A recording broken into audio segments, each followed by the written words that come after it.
Hello दोस्तों, आज हमने क्रिएटिव आइडिया से पुराने कपड़े का रीयूज किया है। 13 इंच की चौड़ाई पे हमने कपड़े की कटिंग करी है और इसकी लंबाई 18 इंच रखी है। हमने कपड़े को फोल्ड किया हुआ, इसके लिए हमने 9 इंच पर निशान लगाया है। इसी सेम साइज के हमने 2 पीस लिए हैं। इस तरह से 2 अलग अलग पीस लिए हैं। दोनों फैब्रिक को एक साथ रखते हुए इस तरह से रख देना है और एक किनारे पर सिलाई करते हुए इन दोनों कपड़ों को अटैच कर देना है। सीधे सीधे सिलाई करते हुए इस पूरी लाइन को हमने कंप्लीट कर लिया है। अब दूसरे किनारे पर भी इसी तरह से सीधे सीधे एक ही दिशा में सिलाई कर देनी है और इस कपड़े के दोनों किनारे पर हमने सिलाई कर दी है। अब फिर से इस कपड़े को हमें पलट देना है। दोनों कपड़ों को जॉइंट करने के लिए किनारों पर जो हमने सिलाई करी है वहीं पर फिर से हम सिलाई करेंगे। जैसे हमने वीडियो में बताया है, कपड़े को पलटने के बाद दोनों किनारों पर हमें सिलाई कर देनी है। एक किनारे पर हमने सिलाई कर दी है, इसी तरह से दूसरे किनारे पर भी हमें सिलाई कर देनी है, जिससे कि यह कपड़ा यहाँ पर सिक्योर हो जाए और आसानी से बिल्कुल भी ना खुले।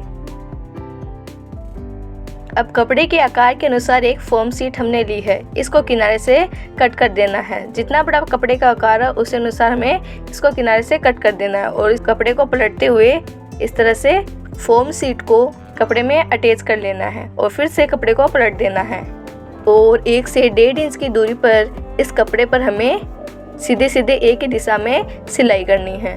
इसी तरह से थोड़ी थोड़ी दूरी पर इस पूरे कपड़े पर हमें सिलाई कर देनी है, जिससे कि फोम शीट इस कपड़े के साथ अटैच हो जाए। इसी तरह से कपड़े की 2 शीट हमने बनाकर तैयार कर ली है। दोनों शीट को एक साथ रखते हुए सेम साइज का रखने के लिए दोनों किनारों पर से हमने एक्स्ट्रा कपड़े को कट कर दिया है। अब 5 इंच की चौड़ाई पर हमें पतला कपड़ा लेना है। इस तरह से देखिए, एक कपड़ा लिया है। अब इसी तरह से फिर से एक दूसरा कपड़ा लेना है। इन दोनों कपड़ों को सिलाई करते हुए अटैच कर देना है। जब कपड़े जॉइंट हो जाए तो इस एक शीट के एक किनारे पर हमें सिलाई कर देनी है। फिर से दूसरे किनारे पर भी इसी तरह से सिलाई कर देनी है और एक किनारे पर तो हमने सिलाई करते हुए इस कपड़े को जॉइंट कर लिया है। अब इसी तरह से दूसरे किनारे पर भी हमें सिलाई कर देनी है। सीधे सीधे एक ही दिशा में इस पूरे कपड़े को जॉइंट करते हुए हमने दोनों किनारों पर सिलाई कर दी है। सिलाई हो जाने के बाद इस कपड़े को वीडियो में दिखाए अनुसार पलट देना है। आप चाहे तो इस कपड़े में फोम शीट का भी इस्तेमाल कर सकते हैं या फिर इस तरह से डबल रखते हुए कपड़े को जॉइंट कर लेना है और एक किनारे पर कपड़े का टुकड़ा लेते हुए इस तरह से सिलाई करते हुए इसको किनारे पर अटैच कर देना है।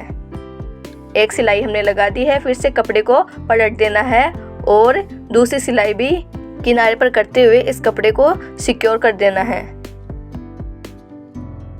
जैसे अभी हमने इस पट्टी के किनारे पर एक छोटा सा टुकड़ा सिलाई करते हुए अटैच किया है, उसी तरह से फिर से जो हमने 2 अलग अलग शीट बनाकर तैयार की है, इन दोनों के एक किनारे पर इसी तरह से कपड़े को जॉइंट करना है। पहले सीधे सीधे एक दिशा में कपड़े को जॉइंट कर देना है, किनारों से कपड़े को फोल्ड करना है। फिर उसके बाद फिर से इस कपड़े को पलटते हुए एक सिलाई कर देनी है। जैसा हमने पहले बताया था, जो हमने पट्टी बनाई है इसको किनारे से सिलाई करते हुए अटैच कर देना है और हमने डिज़ाइन देने के लिए ब्लैक कलर की पट्टी को भी इसके साथ सिलाई करते हुए जॉइंट किया है।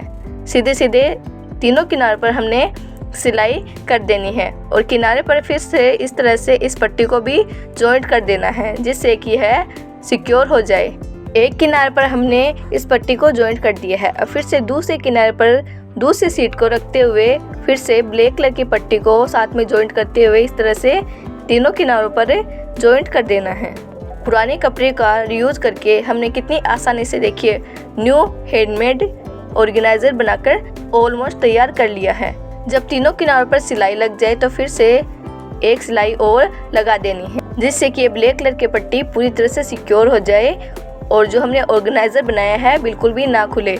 ब्लैक कलर की पट्टी से डबल फोल्ड करते हुए हमने एक छोटी सी डोरी बनाकर तैयार की है और 5-5 इंच के निशान पर हमने इस डोरी को सिलाई करते हुए दोनों किनारों पर अटैच कर देंगे और हमारा सुंदर सा ऑर्गेनाइजर बनकर तैयार हो गया है।